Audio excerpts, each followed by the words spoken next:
Stephen Wilkinson. I'm the Director of Undergraduate Studies for the program in Ethics, Politics, and Economics. And each year, our students read a selection of books, and then out of the selection of books that they read, our student committee picks one author to invite to campus and speak to us all. And it gives us very great pleasure this year to invite back somebody well known to Yale students and its faculty, Professor Abhijit Banerjee, the former international professor of economics at MIT, and co-director of JPAL, the well-known Poverty Action Lab there. You were here, what, for a year, 2 years ago, was it? Yeah. 2 years ago, so lots of people know Professor Banerjee on campus, but he's a very, very engaging speaker, has a wonderful research agenda, and it's not an exaggeration to say that he and collaborators at JPAL, including several of the faculty on this campus, have really brought about a revolution in development economics over the past decade. So it gives us very great pleasure to welcome him today for, let's see, Microfinance After the Hype and Crisis, or is it, this is the more accurate title, Assessing the Current Crisis, Microfinance, and Avoiding the Next One. So welcome, Abhijit. Thank you. Thank you. So this is, as you see, there's some mismatch between this title and that one. And but the basic idea, what I want to do over the next hour is sort of take you on the journey that microfinance has been through over the last 10 or so years.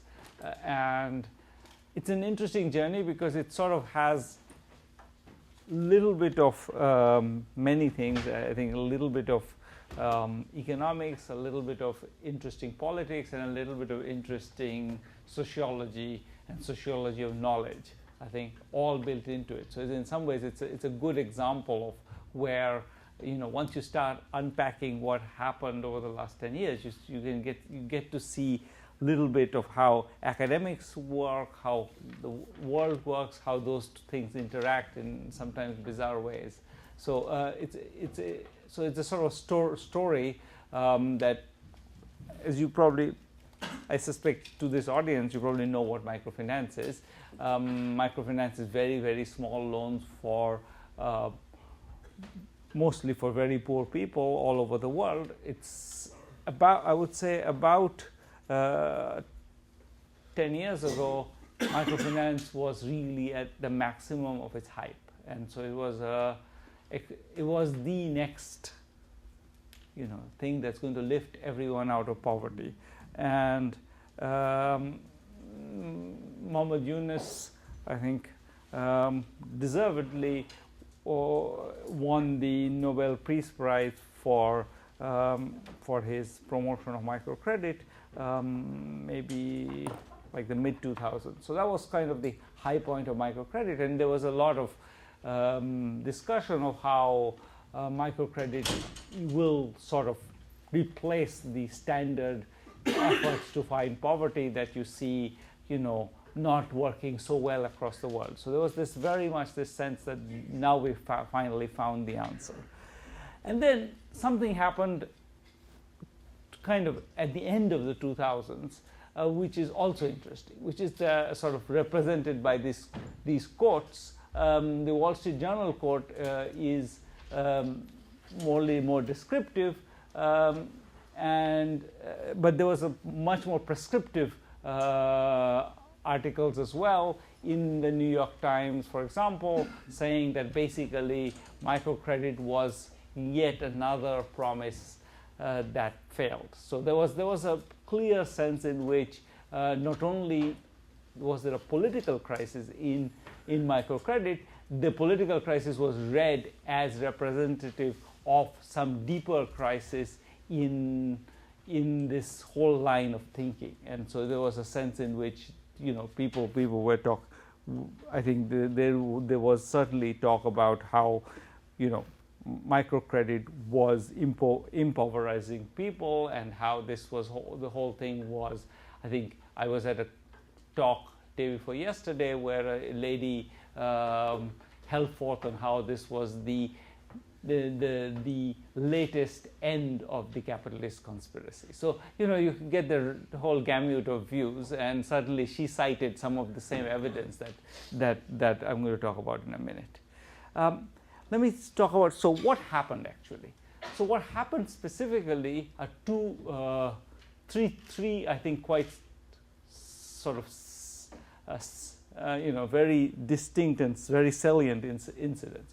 One was in India, the state government of a state in South India called Andhra Pradesh, which had the biggest penetration of microcredit, declared that microcredit was responsible for large numbers of suicides among poor people, and therefore would need serious regulation and possibly a ban.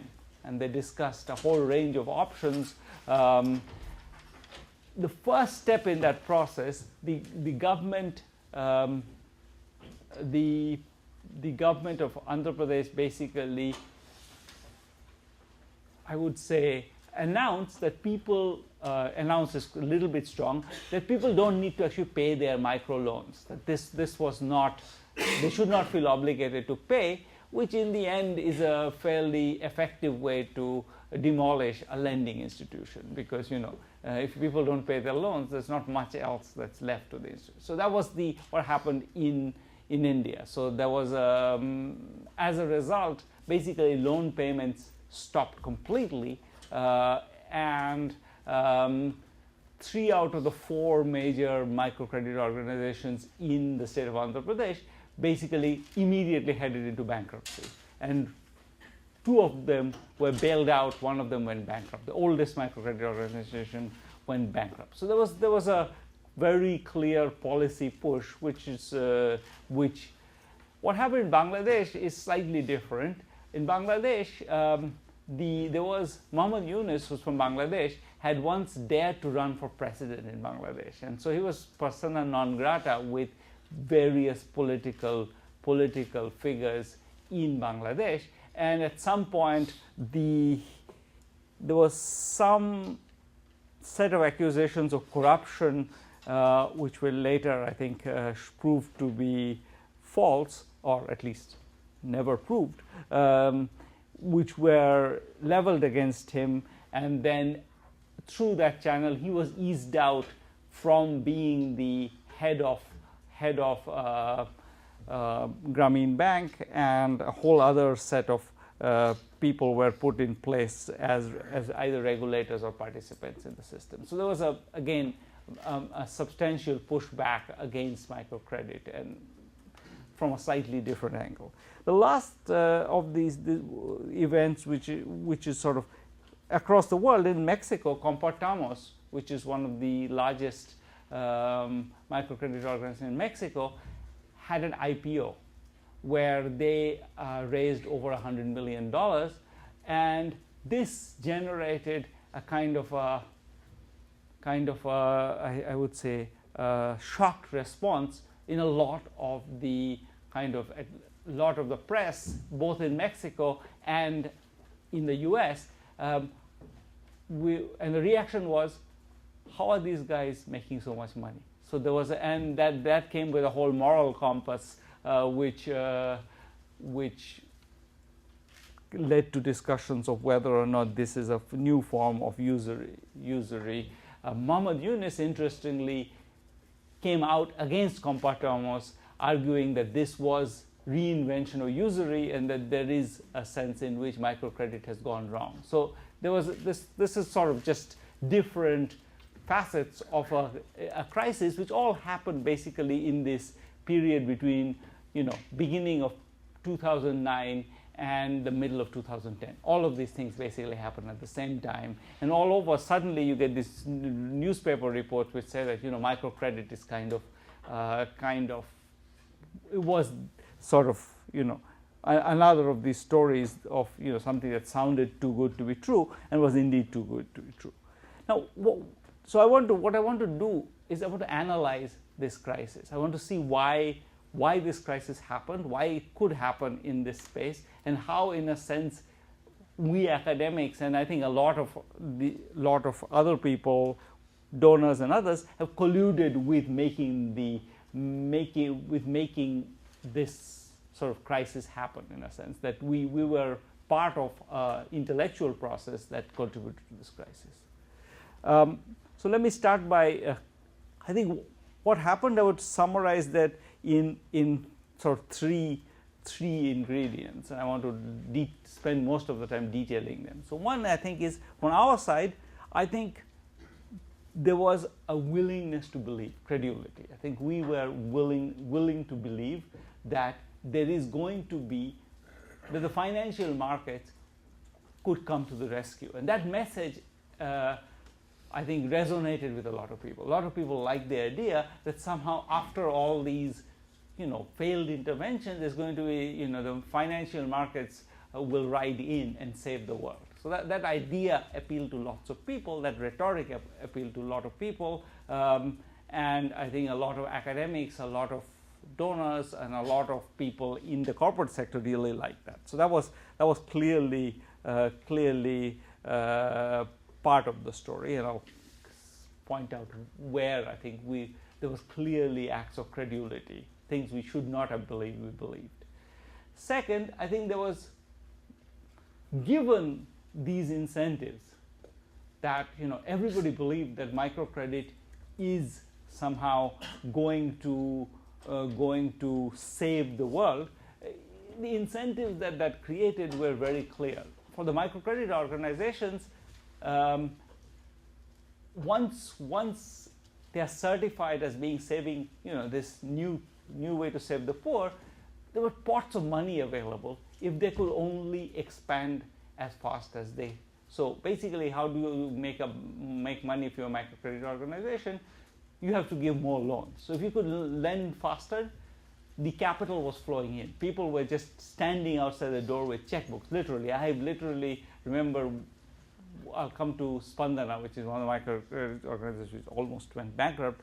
We did some work with them, and you could see that, when we would go out of the office, somebody else would walk in, and that person looked like a venture capitalist. So there was literally, these people were standing outside the door with checkbooks, and so they created very large incentives for expansion, because the way you make money in any bank is by expanding your capital base, and so that created incentive for expansion. I'll talk about what that did to the industry,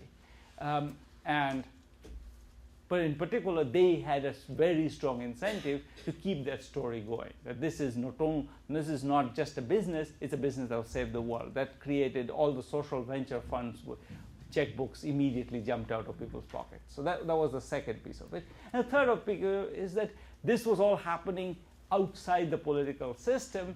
That was, in some ways, was its attraction to many people, but that was also one of its weaknesses. So the political system, the politicians in the state of Andhra Pradesh were particularly sensitive to the idea that a loan is a very good way to pay people off just before an election. And if these loans are coming from the private sector, then we're not getting credit. Especially a loan that you can write off just before the election, is a wonderful way to have political leverage. So they were very keen to be in on that game. And the government, interestingly, in collaboration with the World Bank, was pushing its own microcredit program. It's called Velugu, which it was pushing very hard. And the World Bank was, I got a very irate phone call from the World Bank representative for that program, saying, you guys, you should be evaluating our program and showing how good it is. Why are you working with the private sector? So the World Bank, for some interesting political reason, was actually acting against the private sector. They're with the government. So that was another interesting and sort of random element in that story. So there were these. So the politicians had their own plan for this whole thing. And then what happened was, relatively, let me actually stop and say. So what happened was that the politicians basically were looking for a leverage point. There was a certain set of suicides that happened I'm sure a few of those suicides had something to do with microcredit. I mean, or at least people who committed suicide had borrowed, surely, and therefore there was a leverage point, and then that story, the press took up that story, which is for the press a good story. Some poor people borrowed money and then they couldn't repay. They had to commit suicide. That story, I think, in some instances, I'm sure it was even true. And then that then created a very nice opportunity for the political system to step in. So I'm going to spend least time on the corruption part of the story. I think the corruption part of the story is sort of predictable. The political system wanted to be in on it. They couldn't get in. They were looking for an opportunity to get in. That seems, kind of not that interesting.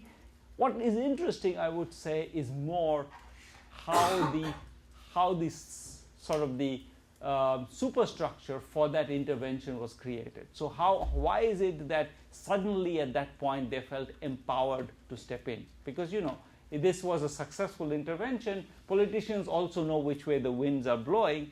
It was when the opinion makers started speaking out against this particular intervention that they then felt that, look, now it's time for us to step in. So the sequence was not that the politicians stepped in first, it was the politicians stepped in after the opinion started moving against it. And that I think, so the interesting question to me is more, why did the opinions go against microcredit? How did it come from being this miracle to this sort of this awful thing?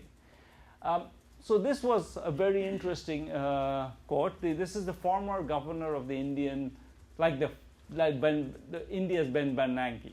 So he's not somebody who was supposed to be, he doesn't shoot his mouth usually. He's a central banker. So he came out with this statement, which you can read. This was basically. He argued that this was, the Indian equivalent of the subprime crisis, that these were loans that were pushed onto people which they could not finance, and therefore the whole thing was sort of ripe for collapse. So, and the Wall Street Journal, not usually some big supporter of government programs, agreed. So it also took the view that somehow this was symptomatic of some failure in finance. Now, as a point of fact, this was false. This was not at all what was wrong with the problem with microcredit. The fact that there was lots of things which I'll say in a minute that were not right with microcredit, but it had nothing to do with the subprime crisis. The core of the subprime crisis was in the fact that there was a lot of people who could not repay, who had borrowed. The repayment rates just before the microfinance crisis, the repayment rates were 99% or 98%, depending on who you believe. Microcredit organizations sometimes massage their repayment rates, but some extremely high number. There was so the crisis happened not because there were unsecured loans that were being offered to people which were then could not be collected, but because the government actually stepped in to make those loans unsecured. So the government basically said, don't repay, then of course you're going to get. So there was nothing in the crisis that looked like the subprime crisis. There was the lending was, I think, in a sense, I'll argue in a bit, too safe, almost. It was certainly not the case that these loans were being given to people who didn't repay. These people were repaying quite predictably. In a sense, the interesting question was, so the key element of the subprime crisis was people giving loans based on the idea that, once I've given the loan, I'm going to sell the loan to someone else, and it's going to be somebody else's problem. This was not at all. These loans were kept on their books. Almost none of the loans were sold.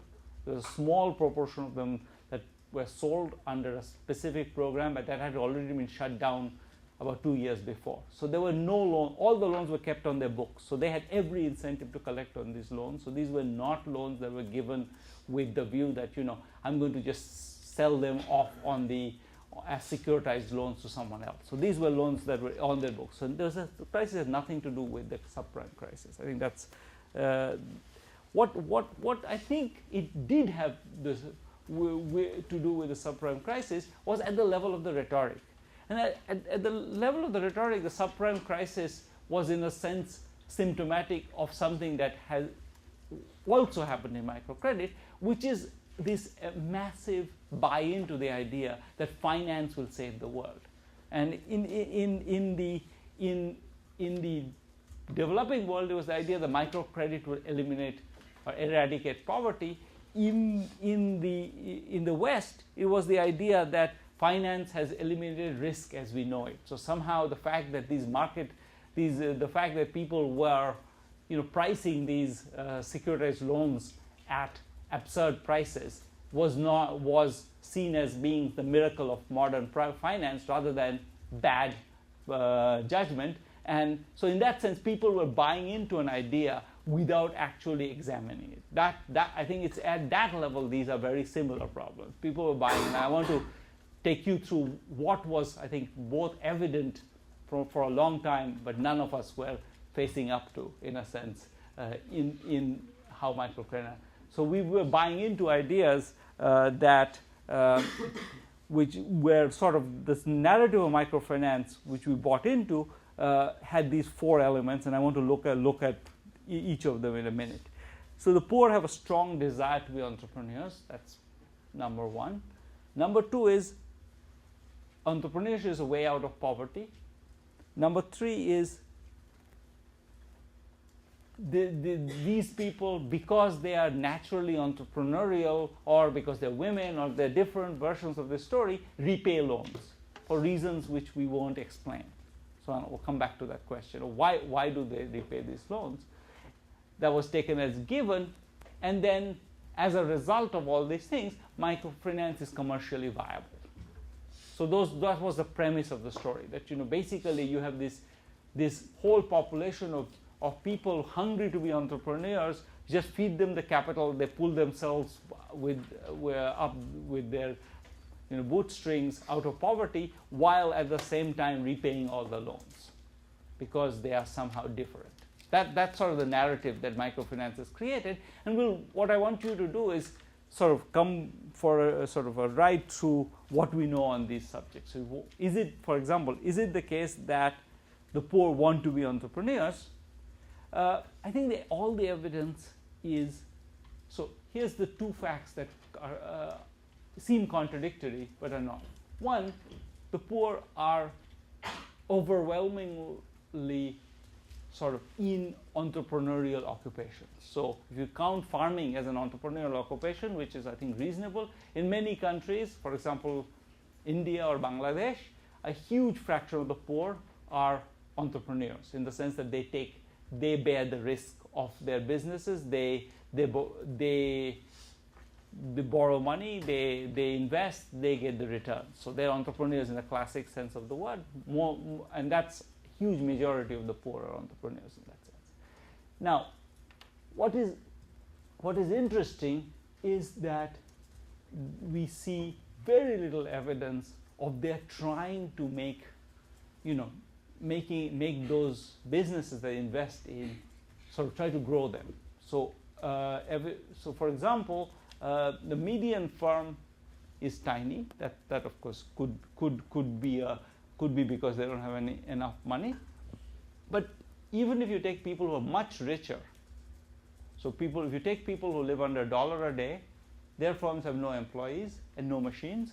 If you take the people who live between $2 and $4 a day, who are much richer, like 2 or 3 times richer, you see exactly the same sizes. So it's not the fact that these people, much richer people, are not growing the firms, suggests that these firms are not meant to be grown, rather than they can't afford it.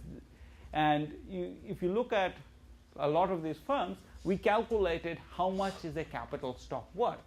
And if you look at that number looks like 5% of the family expenditure. So you could easily, by cutting back, for example, the money of these families spend more on tea than they spend on their capital stock. So there's a sense in which these firms are, the reason why they're small is not because these people couldn't grow these firms, but because they choose not to.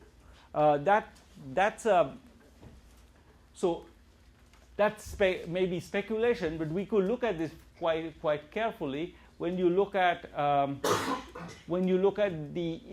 we did an impact evaluation of access to credit. So what we do in Poverty Action Lab is we do these large-scale randomized experiments where some neighborhoods microcredit was offered, other neighborhoods, about 52 neighborhoods microcredit was offered, another 52 it was not. We surveyed about 7,000 families, and so to look at what did this access to microcredit do. Well, and if you so the way this this was working with one of the largest microcredit organizations in India at that time, since then almost bankrupt. So first fact is exactly what I said. Most people have businesses. Okay, so 31% of these people have businesses. Second, some of them have more than one business. On the other hand, these businesses are tiny. Only 10% have any employees. 20% have no assets whatsoever. And most of them are in these very, very generic industries, like selling fruits or general stores or being a tailor, etc. Businesses are, make this number is how much profits they make on average. These businesses are not very profitable. This is less than minimum wages, basically. So but maybe that's all they can do. But here's some interesting facts that. So I'm going to skip. So what's the effect of getting these loans? Well, first fact is that when you get these loans, so these are people who get the loans, those who don't.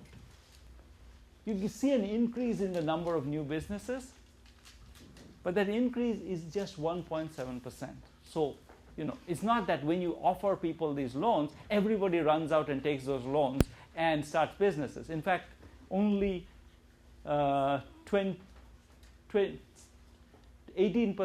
take the loans offered.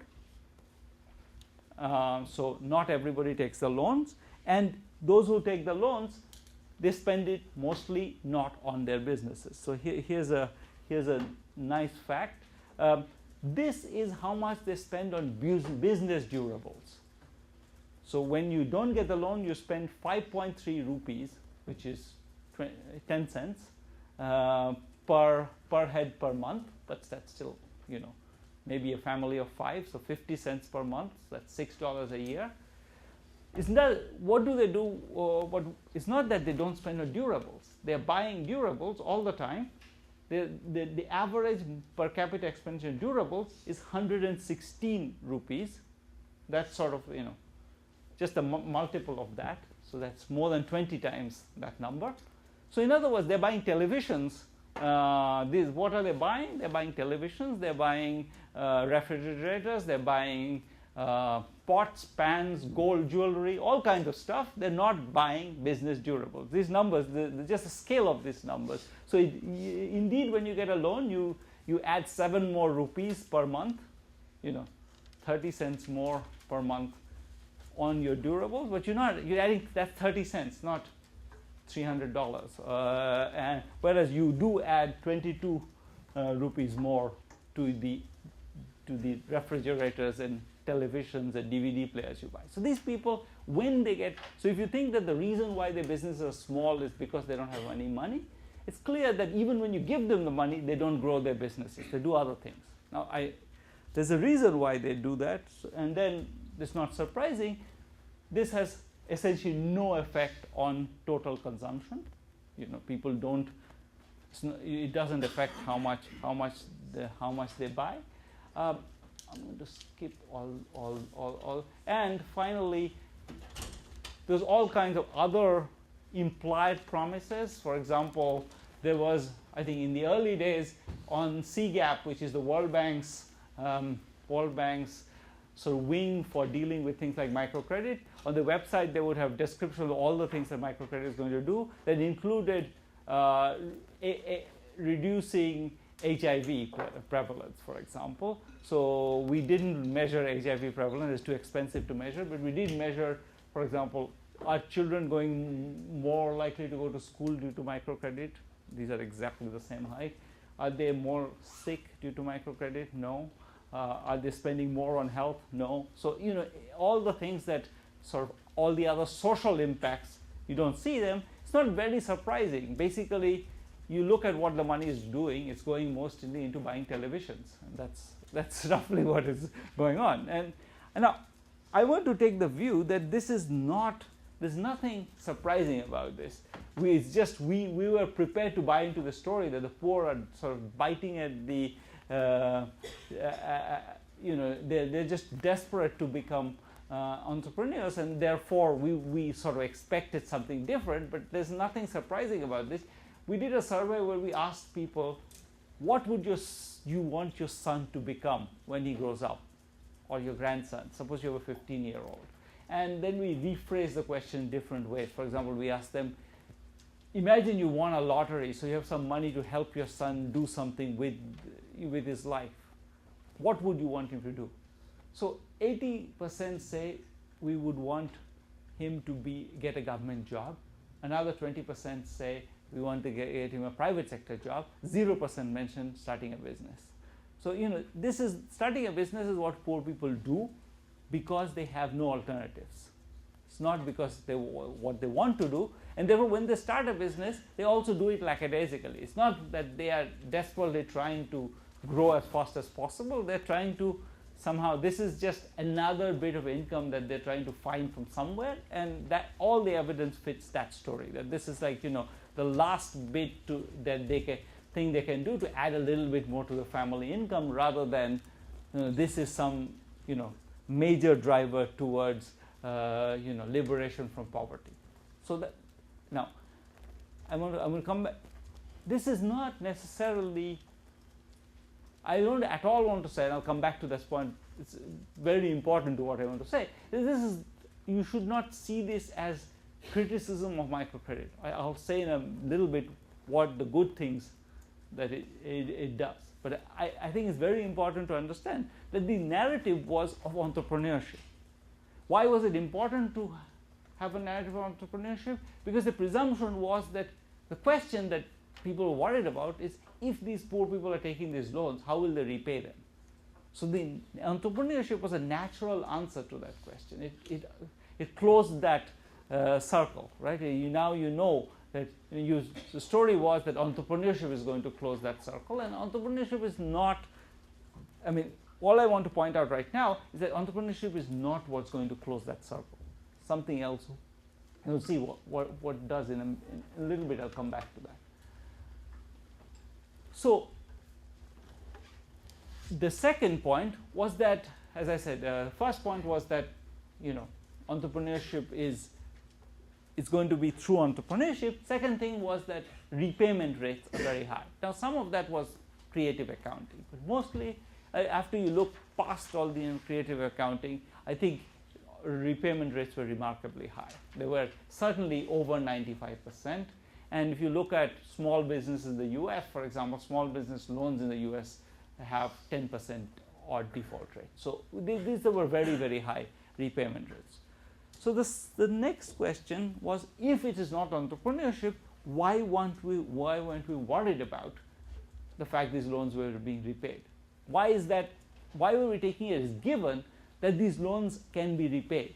If it is, once the entrepreneurship hook goes away, it seems less clear how is it that these poor people can repay all these loans if they're not investing it in productive businesses?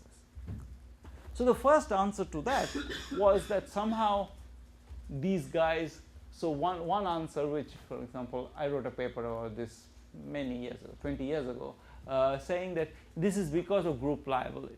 So one key element of microcredit used to be that basically these are group loans. So when I default, I have a group of people who borrow with me, and they're liable for the loan. So they will then have to repay it back.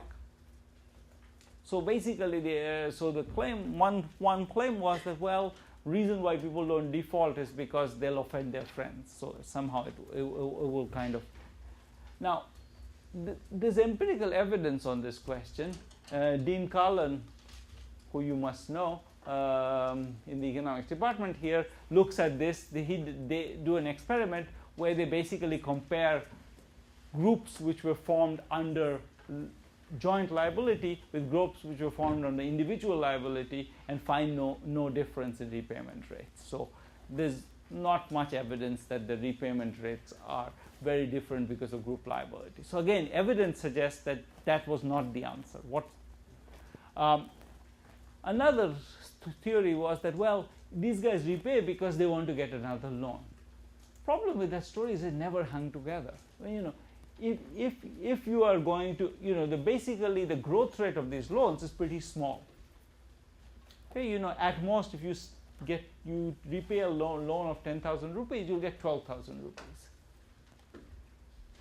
But remember, you're paying 24% on this loan of 10,000 rupees. So you're going to end up repaying much more than you would get in the new loan. And what you're going to get as a result is not a gift. You're going to get a loan, which you have to repay.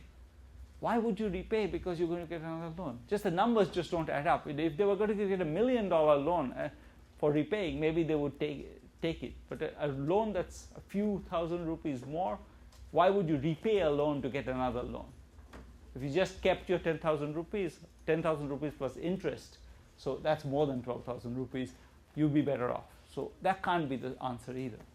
So in some sense, again, I'm pointing to a certain intellectual failure, that we didn't ask ourselves the question, why were these people repaying? We sort of told ourselves the story, it's entrepreneurship, these people somehow, maybe these group liability things are working. So so let me give a kind of a partial answer to the question of why were people actually repaying. It's worth understanding because that sort of tells us also where the weakness of the system were. So part of the answer is I think is sort of mundane but interesting. The microcredit design is quite clever. So you do never repay a whole loan at one time. You repay your loan of 10,000 rupees, you'll repay in 50 installments. So basically what that does is it allows you to, every repayment is a small amount of money. So when you're taking the decision, shall I make this payment or not, it's always sort of enough money that you could just pay it back. You have the money at hand. So it never puts a huge pressure on people. That's part of the design. When you actually allow people to repay every month rather than every week, the repayment obviously goes up by a factor of 4, and you start to see much more default, because then it's not a trivial amount of money anymore. When it comes to repayment day, it's actually a significant amount of money, and people start defaulting. So that sort of fits. The second piece of that is that there is a clear social norm there. That basically when people repay when others do. How did we see that? There's a very nice paper by somebody who was on who just finished her PhD from MIT. She looks at this pattern. I'm going to explain this pattern in a minute. So what she looks at is a crisis that happened in microcredit in 2006. In 2006, one district in the same state of Andhra Pradesh, the head of the district, basically the governor of the district, had declared exactly what was done then for the whole state before. He said, don't repay. So a whole bunch of people defaulted, obviously. After the default, there was some negotiation, microcredit was again reopened and he was shunted out. So it was restored, but now take those people who had already defaulted. The microcredit organization went back to them and said, okay, if you repay your loan, we'll allow you to repay it over however long you want, and once you repay it, we'll give you a new loan. So they were trying to bring them back into the... Now question is, who participated in that offer and who didn't? And it turns out that basically the best predictor of who participated in that was whether or not in your group other people were also participating. In particular, there were a nice way to look at that is to look at what this picture says. Microcredit loans happen to be on a 50-week cycle. So the fraction of, so if you are in week 49, then you have to just pay one more installment back and then you would get a new loan. So think of people who had defaulted because they were told to default. Some of them were 1 week away from getting a new loan, others were 50 weeks away from getting a new loan. Take the people who are 1 week away. They have a very strong incentive to repay. Now suppose everybody else in my group is 1 week away, but I'm 50 weeks away. Then I don't have much of an incentive to repay, but all my friends are repaying. So what Emily looks at in this picture, what it's showing is that your repayment is a very nicely predicted. Actually, I'll show you this pictures. So basically, if other people, if you have close to 50 weeks, you are much more likely to repay. So what she looks at is what happens if you are at week 0, let's say, so you are or week 1, so very far away from getting a new loan, but all your friends are in week 50 or week 49. And what she shows is that people whose friends are in week 49, but they themselves are week 1, are much more likely to repay than people who are in week 25, but their friends are in week 1. So basically what happens is that if other people around you are repaying, you repay. So why is that important? That says that somehow it was a social norm to repay. You care about whether other people are repaying or not. Why is that important? Because it says that the microfinance organization had a huge stake in convincing everyone that repaying was a good thing to do, because if everyone else repays, I will repay. So basically people repay because other people are repaying, and the microcredit organization therefore has a lot of stake in making people feel good about repayment. So what part microcredit organizations, I think the big piece of why people repaid was that they saw this organization as a friendly organization, that the norm was that you should behave well towards them. I think that was a very big piece of why people repaid. Therefore, when this norm was undone, it was very important for the. So when you look at when the microcredit organization was able to collect, it was able to collect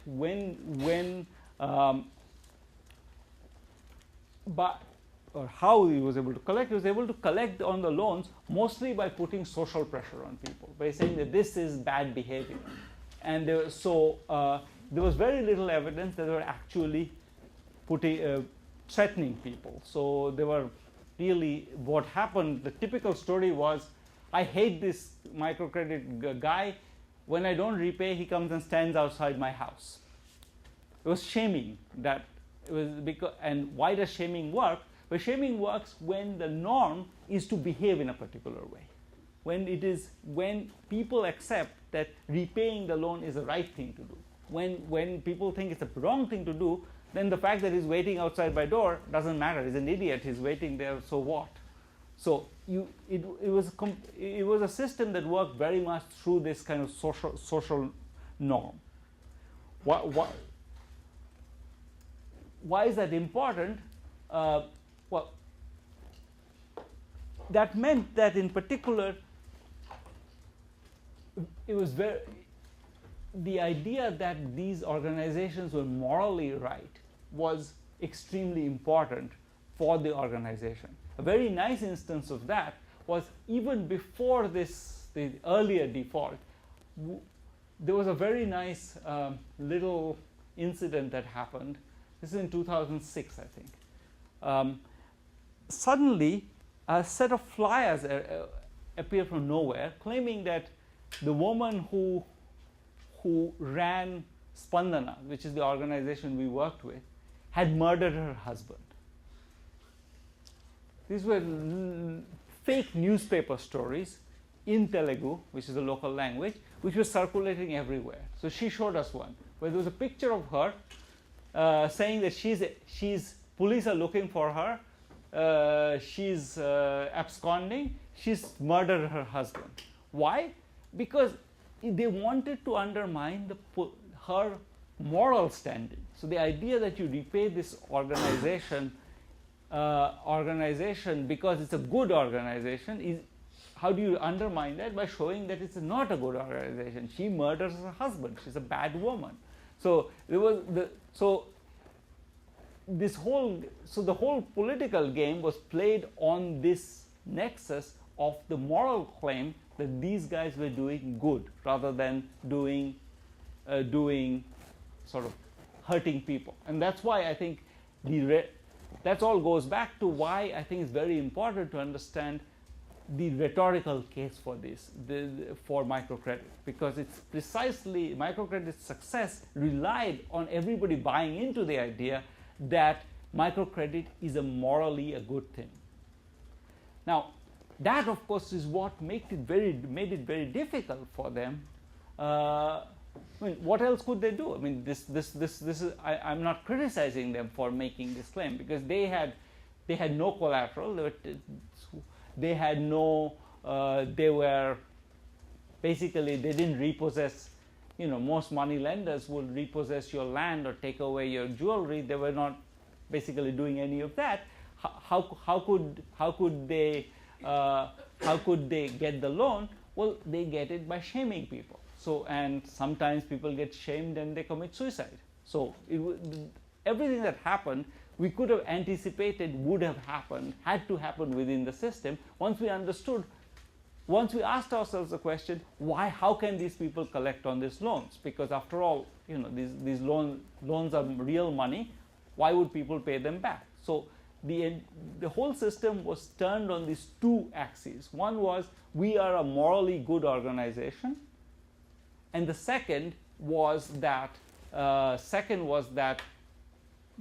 you know, we're going to come and shame you because we're a morally good organization. We're going to shame you if you don't pay your loan. So that was the core business model. So once you recognize that, you can see why that will be fragile, because you know there'll be a lot of contested moral claims, and second, you can see that this will occasionally lead to people, you know, committing suicide, because they're going to feel that, you know, I am failing my family. I am somebody who's bringing shame on my family. And a lot of these people who committed suicide actually used exactly those words. So that all of that kind of, my point is mostly that this was predictable, that this was what had to have been going on, and we didn't actually read what was going on carefully enough, or we would have known what's going on. So what happened in the crisis was that, you know, loan officers were, you know, they had strong incentives to collect. They were, you know, you clearly want your loan officers to have strong incentives, and microcredit organizations were very explicit about it. They you know, people who, if you can't collect your loans, your bonus is gone. So that was very clear. So there was a lot of competition. Microcredit organizations were, you know, people were chasing these organizations with pots of money, so they had lots of money to give out. So they went to, like, many people had 6-7 different loans. Why? Because every organization in the area could get money from somebody to lend to them, so they were lending. So a lot of people had a lot of difficulty paying back. Some people were, this was growing over time as the venture capital money flowed in. There were more and more loans. People were more and more, under the water. The pressure was on. Then what I think key is that, and one of the organizations, the only one that really survived out of this crisis, was an organization called SKS.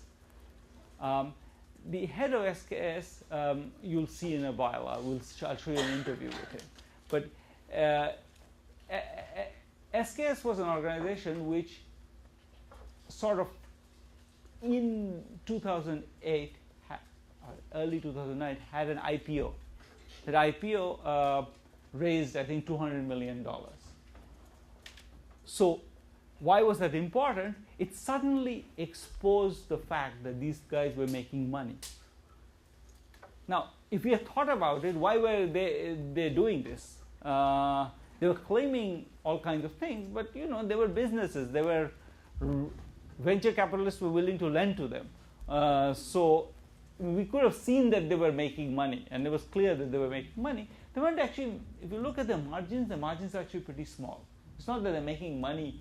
They were making money on volume, huge volume, relatively small margin, but they were making money. But once that became front and center because of this IPO, everybody suddenly, it struck everybody, these guys are making money. The moral claim immediately was weakened very substantially. And the moral claim is central to all of this, how microcredit operates. So in some sense, once this moral claim is undermined, its ability to enforce loans is much weaker. So the moral claim, that's what I was arguing, that it's very important to understand that they were based on this idea that we are a good organization, we are doing good. Everybody bought into it. Once that started getting questioned, everything started unraveling. And as a result, the rest of the story is kind of obvious. That once that started unraveling, more people were reluctant to repay. Politicians were more happy to go and tell them, don't repay. Everything kind of started unraveling. So it's some sense, this combination of being built on a moral claim and having no other form of enforcement made them very, very fragile. So there was nothing else. Once your moral claim is contested, then at that point, what else do you have that keeps you going? So that's sort of, I think, fundamentally what happened. So this is a bit maybe India specific. So let me skip this. I want to actually come back to. So what would you do? How would you get out of this? Well, I think what microcredit organizations never did, and this is interesting, that the rhetoric went in the direction it did, was that they didn't emphasize that they were extremely effective lenders. So if you look at the interest rates the same people pay on loans to money lenders, they're paying something like 4% per month. That's like 80%, 60% a year. 4% a month compounded is 60-something% a year. Okay? So what these guys were charging something like 2% a month or less. How did they manage to lower the interest rate? So especially since they were not taking collateral. The two things, one is this, what I emphasized, people were willing to repay. But there's also a very clever technological innovation. The very clever technological innovation was so simple that nobody actually pushed it. But I think it's probably the most important thing they did.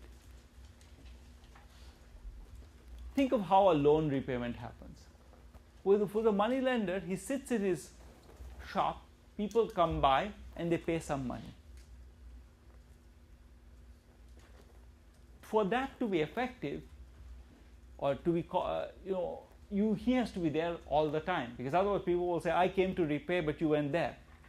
So that requires somebody sitting in one place for a very long time, sort of always waiting for the money to come in. What microcredit did was two related innovations. One is everyone was formed into a group. So a group of between 5 and 25 people who are all supposed to repay at the same time. And that time is designated extremely sharply. So 10 past 7 every Wednesday. Why is that important? That means that when I show up, everybody is obliged to pay then. I'm not waiting for those people. And in particular, if somebody can't come, the reason why people were put into groups is if somebody can't come, I know somebody else in my neighborhood who is in that same group, I can go give her the money and she can take it in and repay for me. So basically, that combination meant that in a given day, a loan officer could collect hundreds of loans on a given day. That's what made microcredit very cheap, because basically covering the cost of someone who's there to collect is very expensive when the loans are of these tiny loans. When you are 10,000 rupee, that's $200 loans, covering the cost of somebody who's collecting is extremely expensive because that person's time is valuable.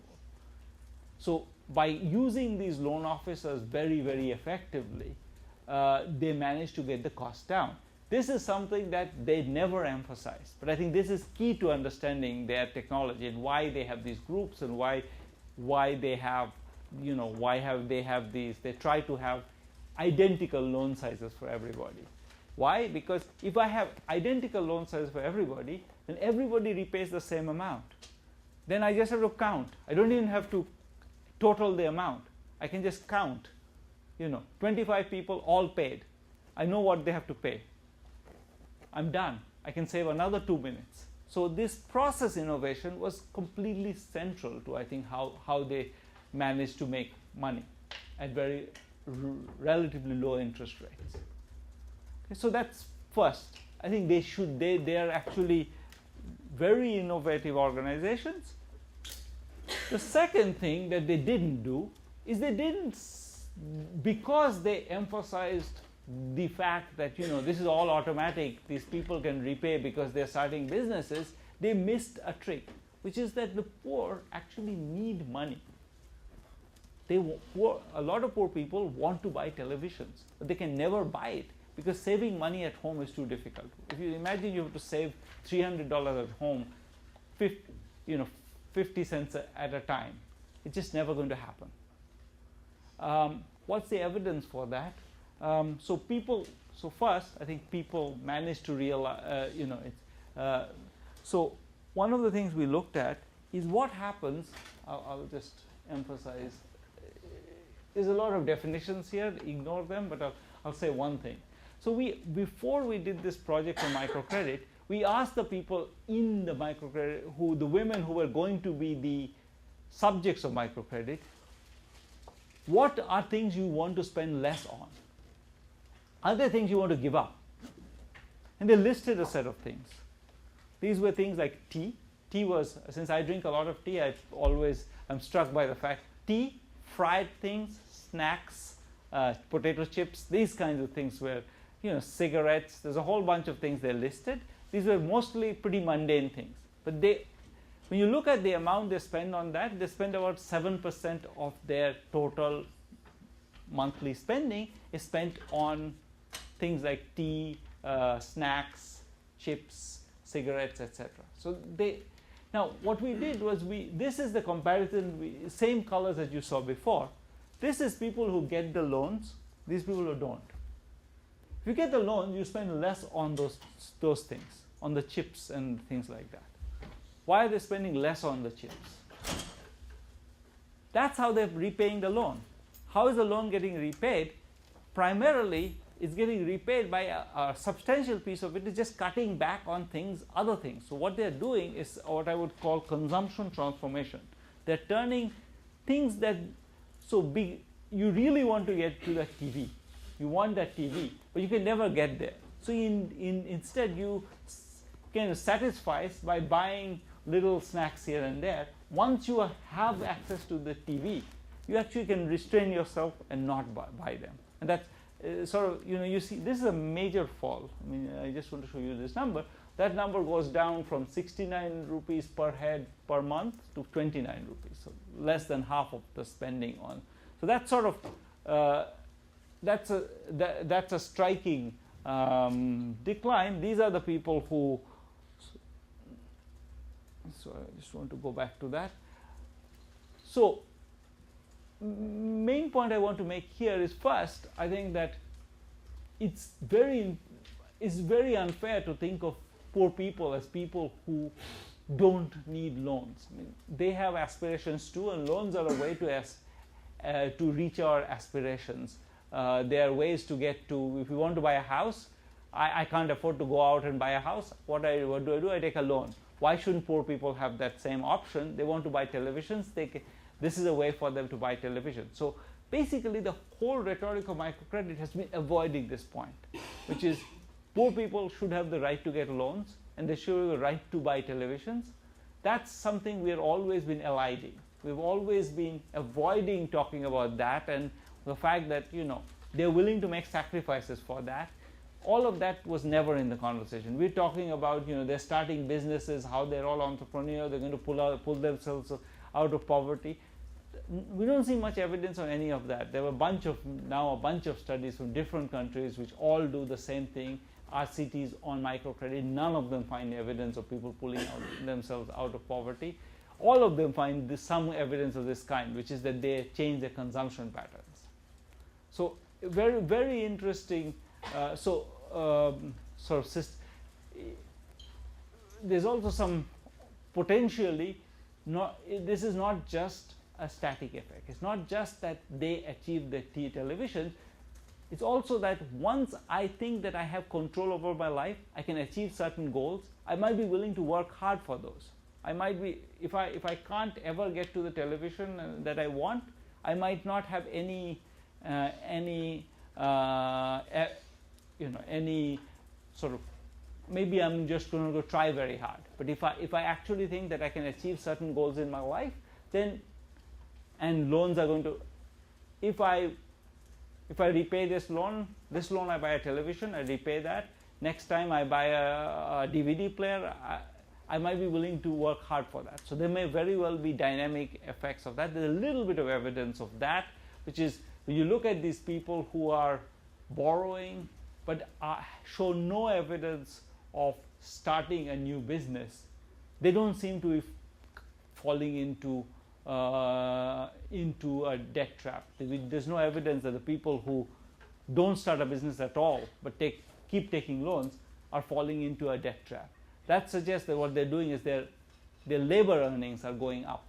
They're working hard outside and increasing their earnings. So there's some evidence that this might actually provide exactly the right kind of incentives. But that's sort of speculation. Main point is that there is, because the whole rhetoric is crafted around this idea of, you know, automatic repayment, because these are entrepreneurial people, we kind of never ask the right questions. If we asked the right questions and we thought about what was going on, we would have seen that the story we were telling didn't fit any of the other facts we knew. If you look at what fits the facts, it's a story of more of this kind, which is that this is an organization, these guys are actually offering loans to people who want loans at rates at which they would not get elsewhere. And that's a good thing, and that might indeed be an even better thing, because this might actually encourage them to cut back on things that they don't really want to do, like spend money on tea, and get to achieve goals that they're actually achieving. So all of that makes me think that, you know, the microcredit needs to repackage itself, reinvent the rhetoric, and it's because, in a sense, we allowed them to build a rhetoric that was kind of implausible and fragile, that we ended up with the crisis. So the sort of in the end, what I want to do is, I want to show you a video and end. So I think once you are, I'll skip most of the policy stuff. I just want to show you the video, but I want to say one thing, which is that once you agree that this is not about some kind of miraculous solution to the problem of entrepreneurship, and this is just about giving people loans, then you have to be upfront of the fact that loans need to be collected, and therefore you need to have an infrastructure for collecting loans. People need to repay loans, and unpleasant as that might sound, once you are upfront about it, that could be regulated better. So I want to end by showing you a video where Vikram Akula, who started at SKS, which is the IPO, which had the IPO that started the crisis in a sense, was interviewed on BBC, and he was also in a sense trying to backtrack from the claims about I don't know what happened. Backtrack from making too many claims, but he has a different way of doing it. No, that didn't do it. Let me see if I can get to the. It was playing just fine when Steve and I were trying it. I'm still optimistic. Oops. Sorry, I'm really bad at this.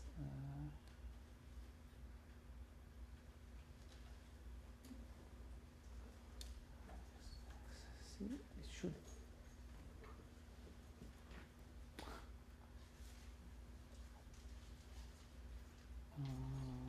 Okay, one last try.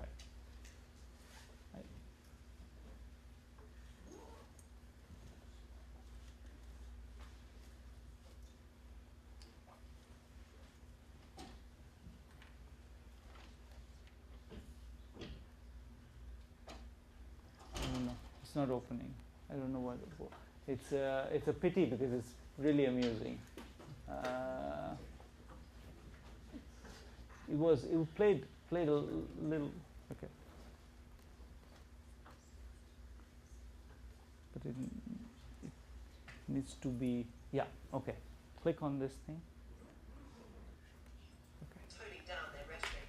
Microfinance is not the silver bullet. It's not what is going to get the world out of poverty, but it is an important component to help people generate income, and that's what we're trying to do. Okay, but again, that's not what your mission statement says. Your mission statement says you're eradicating poverty. I mean, mission statements and taglines, can be in all sorts of ways. Your mission statement on your website and on the cards which you have given me says eradicating poverty. Right. At one point, that is the aspiration, and I do think that this is one component of eradicating poverty. Okay, so you're changing your mission statement perhaps because you realize that microcredit is not the answer to eradicate No, I poverty? think organizations change mission statements for all sorts of things. Thank you.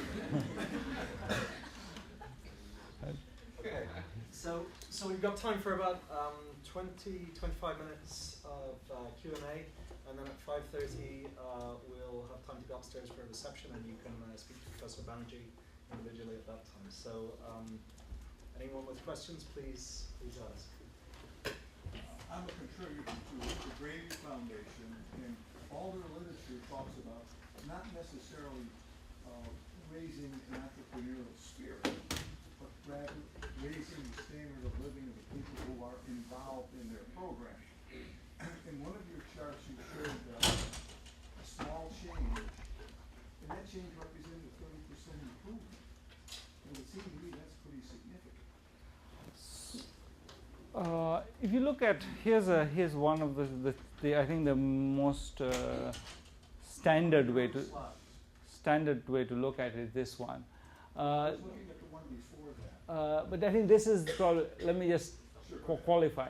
So this is just per capita expenditure. These numbers are statistically indistinguishable. They're certainly not 30%. They're 38 rupees on 1400 rupees. So it's certainly not 30%, 3%. So. Business durable. Right, but these are tiny numbers. The main point I was making. It's 30%. But no, it's not 30%. It's much more than 30%. I think it's 120%, but it's 120% on zero. I would say I think the relevant number is this, which is that it doesn't change your standard of living. I think that's the key fact, is that your standard of living doesn't change. The number of let me just skip this. number of kids in school doesn't change, child's illness doesn't change, health expenditures doesn't change. This is something else. Women are supposed to have more control as a result of that. That doesn't change. Nothing observable changes in the standard of living. They seem to be buying more TVs and eating less, drinking less tea. I think that's the striking fact seems to be that one, which I'm happy with. I was saying I'm all in favor of people owning what they want to own. If that's television, that's television. So I'm in favor of that. But I think the rhetoric of increasing per capita expenditure, which is sort of the standard measure of poverty, is just there's no evidence for it. What's the length of time in the trial? So these results are for 18 months. We have results after 36 months. In fact, after 36 months, this difference is slightly negative. It's still zero. I mean, it's statistically exactly zero, but it's after 36 months, it's exactly same place, slightly negative now. Yeah. So yeah, thank you very much for your presentation. It's been fantastic. I was just hoping you could comment upon the fact that sometimes evidence like this is misused by maybe different interested parties to suggest that we shouldn't be looking into increasing assistance or even continuing the current level of assistance to pursue development in poorer countries. So I was just wondering, like what your thoughts are upon that? Well, I mean, at some level, there's not showing evidence can't be the answer to that problem. So it has to be that somehow we have to help people interpret evidence, and we have to fight the battle with the evidence, not by suppressing it. So I don't think we can win the battle by hiding the facts. So what, you're right. Sometimes it will happen. I mean, I certainly think that it's better to. I think what's happened here is the worst of all worlds, which is you start with a fake story, then the fake story fails, and the whole thing is then rejected because of that. I would say it would be better to have the real story, which is that this is a great way for people to buy televisions, and and then say that buying televisions. If people want to buy televisions, they should have the right to do so. That would be a better way to fight the. This seems to be sort of going through this. Creating a kind of a false narrative which then collapses on its own weight is the worst of all possible worlds, I think. Towards the end of the show, you mentioned that these people had kind of a protection against health shocks with these loans. But if I'm not mistaken, the slide before this one indicated that health expenditures didn't change at all.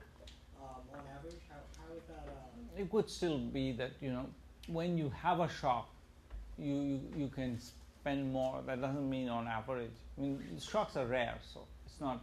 You would still see the same numbers. I mean, especially if you might think that small shocks and big shocks are negatively correlated. So if you actually have if you see the doctor when you need to because you have some money in hand, then maybe you will then not have a bigger problem. So it's not clear to me what you would expect prima facie on the average spending. You don't think that basically you wouldn't expect. I mean that the whole maybe premise of the current healthcare reform debate in the U.S. is that this will reduce costs. Because people will use healthcare better. I mean, or the right will get the right. So it's not. The answer is, I don't know what I would expect. Yeah. What's your opinion about microinsurance? Because it's seen as being complementary to microfinance, and microinsurance companies are offering like credit life kind of products. Have you done any research on that? And do you think it might fall into the same kind of trap in terms of narrative and expectations?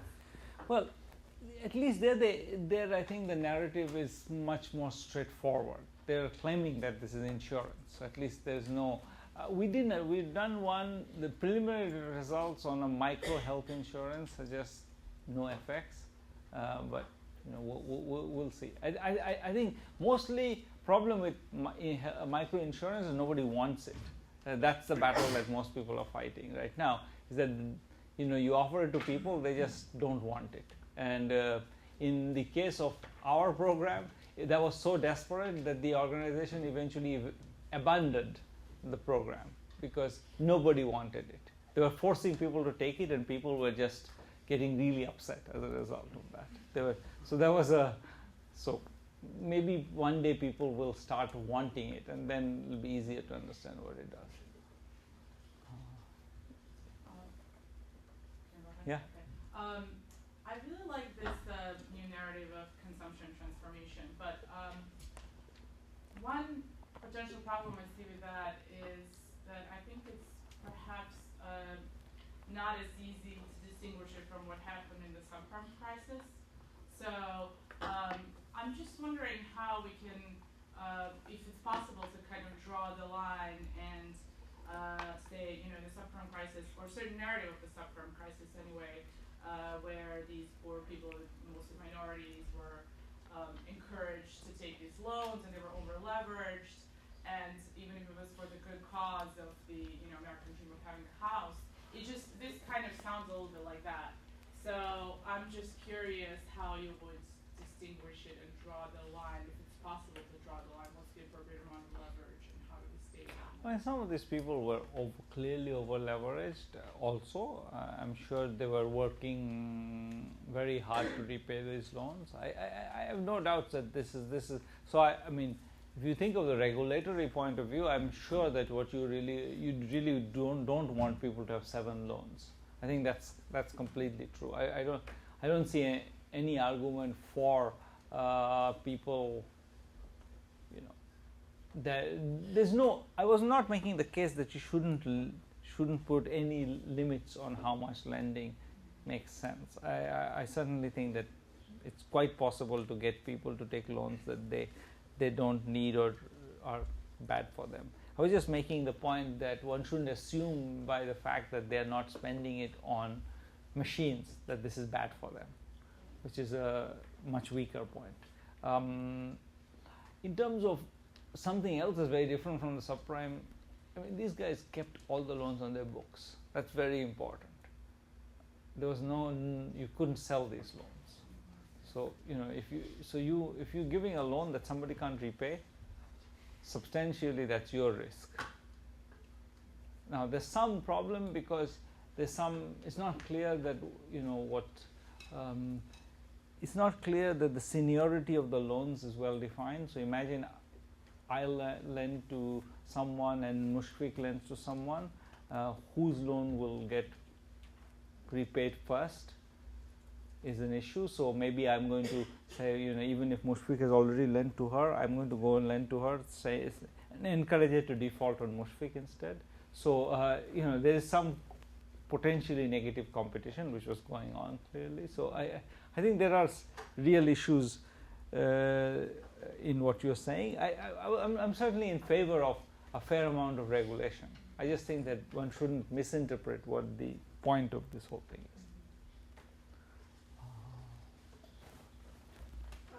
So a lot of microfinance institutions are still receiving either straight up grants or subsidized loans in order to be able to give out money. I might be in favor of poor people being able to buy their own televisions, but what's the argument for subsidizing the lenders that are enabling them to buy those televisions and not making those lenders be in a competitive market? I'm not sure there is one. I think they're pretty. I haven't seen real evidence. I mean, you could make the argument.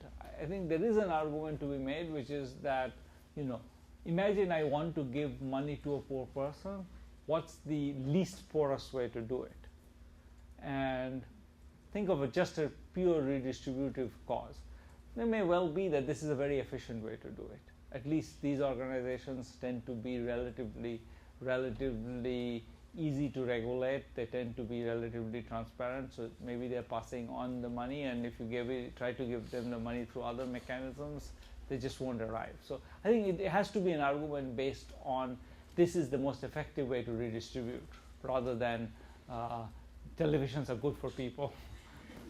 I mean, they may well be, but I wasn't going to make that case. Yeah. So I have a similar question, but I'm hoping I'm not repeating my question, but so thank you for your presentation. I found some kind of a dilemma between the competition and then being morally good as an institution, as we see in everyday life. And you're saying that being morally good as an institution would be good, for MFIs to get a higher repayment rates and stuff. But at the same time, I feel like that kind of implies like a less competition between MFIs, because if there are more MFIs, then that would cause like multiple loans, and then cause probably like too much competition for borrowers trusting the MFIs. But if we have like fewer MFIs, then that would drive up the basically the interest rates because of like higher market power for monopoly. So I kind of would like to hear about like this dilemma. Your opinion about this kind of dilemma. I mean, forget about the moral part of that. Even your question stands even without that. It's just how should we regulate an industry which has, in principle, we don't necessarily want too much competition in it, but what's too much, and how do we know it's not too little competition? Hard question. I think the way people have suggested dealing with it is to have basically a minimum and maximum number of lenders per area, and regulate basically market entry. But I don't think there's any good science on that. I don't know that the right number is 3 or 5 or 2 anybody's thought about it. It's a good question. I don't know the answer to it, but it's sort of out there. So is this consumption transformation hypothesis based on a paternalism argument or some kind of household bargaining argument? So what's the Yeah. for why So, they can't do it themselves? well, it's based on, I don't know whether you would call it a paternalism argument, but some argument about households not being able to implement long-term consumption plans. I think there's plenty of evidence that they can't. So I don't know whether that's paternalism. It's certainly an argument about people not being able to, the premise is that people can't save up to get a TV at home. Save up at home to get a TV. That's the premise. So clearly there is somewhere there is an implementation constraint. Whether that's because, your husband steals the money or you steal your own money, that's I can't tell. But something like that must be in there. Otherwise, the story doesn't hang together. This is a related question somewhat. What do you think about the potential of commitment savings products to replace a loan in terms of adding salience and having a schedule of enforced repayment of savings? So actually, it's interesting is that I think commitment savings products, of course, one side are very, very attractive. On the other side, people often don't. The take-up of those tend to be very limited because people think that, if I need to do something with the money. But even savings accounts for the poor, I think there's a significant case to be made to have just savings accounts for the poor without any explicit commitment. I think the evidence is very positive on the savings accounts.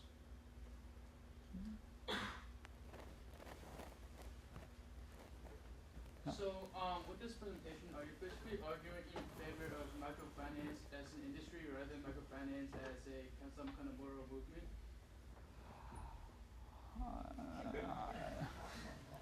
I don't know. I'm arguing that one should not have a moral rhetoric that's fake. I have nothing against a moral movement. If somebody is willing to give away loans under market price, that's fine with me. I have nothing against people trying to do things for non-economic reasons. If they want to do it, that's more power to them. So I don't want to argue that it needs to be an industry. All I want to say is that it can't possibly claim X and do Y. I was just wondering how much do you attribute the microfinance crisis in Andhra Pradesh to the unique political system with the competition between like government-funded and World Bank-funded self-help groups and the private MFIs, and then all the other political issues happening there, versus this fundamental misconceptualization of microfinance? Like, do you expect a crisis in other parts of the world as well, or other? I mean, if you see in Bangladesh, there is a clearly simmering crisis there.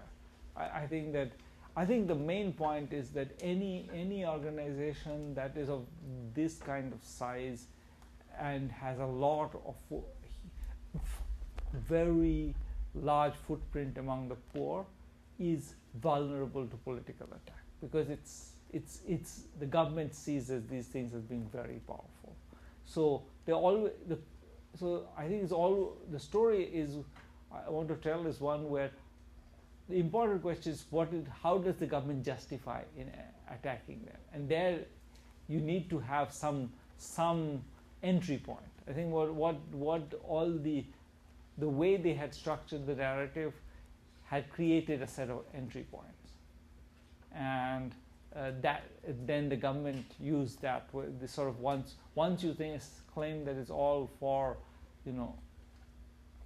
public good that you're doing it, then at that point, when it shows that you're profitable, that's proof that you're not doing it for the public good. So I think if they had not emphasized their charitable face as much and had said we're a business, we're just finding it an effective way to deliver loans to the poor, then I think they would not have attracted as much money from outside, and they might have had to be more explicit about the enforcement mechanisms. But on the other hand, they would have had, then you would not been, the fact that you're making money would not have been news. You would have said we're making money. So I think they're just different. The governments will always look for. I think Grameen Bank is just very powerful in Bangladesh, and that's just how it is. So governments will always find them a threat, and then they'll have to think of ways to construct their own rhetoric to not. And there are different ways to do it. I mean, BRAC certainly does it in Bangladesh. Does it by delivering a whole range of other services. So they don't they're not primarily seen as a micro lender, even though they are a very large micro lender. And there are different ways to sort of place yourself in the political economy. So I agree with the overall narrative. I like it very much, but there are three specific points that I'm not in total agreement with. Okay. So one is that given all the questions that came up, I'm afraid that people will leave the room thinking that it's all about buying TVs and not tea. Now, the thing is that, it could also be about consumption smoothing. If people had health shots, right? So Fine. it's just that your data, it's a rare event, like you said. See, it's not going to come up from any Yeah. data. So it could be that rather than buying TVs, if they had a health shot, They are buying TVs. I mean, Right. But if they had a health shot, maybe they wouldn't have bought TVs. Right. no, I'm sure that they could be doing other things which you can't measure. So that's right. That's very. Go ahead. That's first, number one. So, Okay. Sorry. Number two is the innovation. So you mentioned some innovations like coming together in a group and lowering the cost of collection, right? And then the Shane points that this is like I wouldn't characterize it that the model is something that's not on solid ground or ethereal. It's also the case that the money lenders, traditional money lenders, they also knew how to shame people. You hire people to go sit outside somebody's house and say, this guy's a deadbeat, right? But that was very expensive. And these guys figured out, the Grameen Bank guys figured out how to do this very cheaply, right? Yeah. You just let the group members shame each other, even if there's no group liability, like in but the money lenders, at least in the political base, support for money lenders is very limited. So a lot of people, if the money lender calls you a deadbeat, so be it. I think people care much less about that, and it's also expensive to do. Like if you're having to do it, if the lender has to do it rather than the absolutely. But I think primarily it was also that they just had much less moral claim. and therefore, you know, moneylender typically in all the rhetoric is and all the literature is the evil guy. So, you know, the fact that he's trying to, you know, claim that you have defaulted on him, well, power to you. I mean, you know, he's the evil guy. I mean, I think the fact that they got the lending to be a good thing rather than a bad thing is very important for their being able to use social mechanisms. So that was an innovation. The cost of collection went down. That's all good. Yeah. And then the third issue is, you know, I don't think it's a direct argument, but you know, I think Muhammad Yunus and people like that are really culpable here. So what they started with is telling stories. Like if you read Dr. Yunus's autobiography, you know, he tells stories about how he goes into a village and the husband and a man comes up and says, "Oh, I used to enjoy beating my wife. I can't do that anymore." So microfinance is linked to violence and women's empowerment. Microfinance is linked to pretty much everything, right? It does better in terms of HIV, consumption, HIV, everything, right? And in fact, even at Yale, like a few years ago, there was this conference. This is 2007, soon after Grameen won the Nobel Prize, where, you know, we like microcredit, we like clean energy, so let's have a clean energy microcredit conference. You know, not knowing whether or not those two things should be linked or not, right? And so what ended up happening? So I was, you know, around the time that the crisis was simmering in Bangladesh, I was talking to lots of journalists of both over Bangladesh and here. So that's when I paid attention. So what was happening was, okay, so Dr. Yunus and Grameen Bank is not a disinterested party. Hasina is not a disinterested party. You know, the government, it was clearly the case that they had fought a year before. And so people were not taking Hasina seriously. Hasina is the Prime Minister of Sorry, Bangladesh. the Prime Minister of Bangladesh who went after Dr. Yunus. Yeah. So people were smart enough to discount, you know, the interested voices that were at the two ends of the spectrum. But the problem was, around that time, you know, your paper came out, or at least in a working paper form, and so the people in the middle, these were very reasonable people, then suddenly they had a shock, right? They read the abstract and they said, you know, we thought microcredit solved everything. Now it looks like it solved nothing, right? And so this gave ammunition to the people in the middle who were kind of Right, so I think that's what led to, you know, the Dr. Yunus and the Grameen Bank getting undermined, and you're absolutely right that they got undermined mainly because they told a false story to begin with, and they didn't need to tell that story because, as I said, consumption smoothing is good. Even buying television might be good. Thank you. Time for one more question. Yeah. So, so the basic message which you have given in your talk is that this entire business was based on this, you know, illusory rhetorical superstructure of the narrative which you told, right? Yeah. But now you are saying that, you know, let that narrative disappear. Yeah. And then the mere technological innovations and all those things which are present in this entire thing will carry it forward. So do you really believe that? I mean, to the extent that it should be carried forward, I'm not sure that it needs, you know, it can sustain an industry of the size it was. But I'm not sure that the industry of the size it was necessarily, especially in Andhra Pradesh, a good thing. I mean, there was a huge amount of lending, so you know, maybe not. But I just think that this particular kind of selling of the whole thing is not going to be sustainable. I just think whether it should be or shouldn't be is even a different question. I'm mostly saying I don't believe that it will be, people will buy it. I think people are now very skeptical, and I don't think that, I think just the too many things have now pointed to the fact that these guys are not exactly who they're claiming to be, and I don't think they can restore that. And I think if they had started from the beginning by kind of putting the cards on the table, then that particular thing would not have happened. Maybe they would not have grown as fast, all kinds of other things would have happened, but this particular story was clearly driven by the fact that they were telling a story that in the end exploded in their face.